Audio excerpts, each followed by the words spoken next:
প্রিয় দর্শক, আপনাদের স্বাগত জানাচ্ছি দৈনিক জনতার জমিনে। আজকের সেই ঐতিহাসিক ঘটনার দিন, যেদিন তারেক রহমান বাংলাদেশের তার নিজ মাতৃভূমিতে পা রাখবেন। আর কিছুক্ষণের মধ্যেই সেই মাহেন্দ্র খান, ইতিমধ্যে আমরা জেনেছি যে তিনি সিলেট শাহজালাল আন্তর্জাতিক বিমানবন্দরে অবতরণ করেছেন।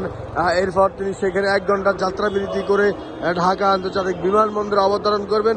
এরপরেই এখানে তিনি 300 ফিটে যে জনস্রোত, যে জনতার ঢল নেমেছে, সেই জনস্রোতে তিনি এসে জাতির উদ্দেশ্যে, বাংলাদেশের উদ্দেশ্যে বক্তব্য রাখবেন।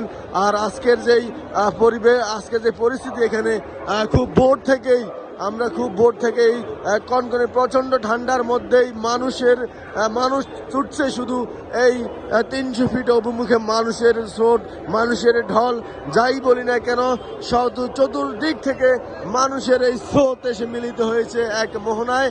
অর্থাৎ এই ঢাকার 300 ফিটে মানুষের লোকারণ্য।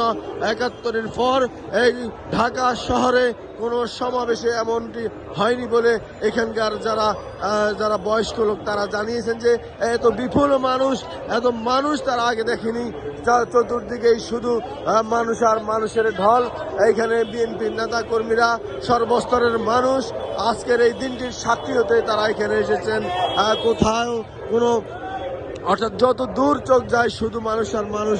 এখানে কোনো সীমানা নেই, কোনো সীমা নেই, শুধু মানুষ।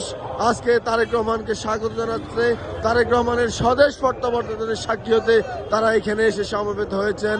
আমরা কোনো সড়ক, কোনো গলি এবং কোনো জায়গায় আমরা দেখছি না যেখানে মানুষ নেই। মানুষে মুখরিত, স্লোগানে মুখরিত এই ঢাকা। আজকে রাজধানী, পুরো ঢাকা যেন মিলিত হয়েছে একই মোহনায়।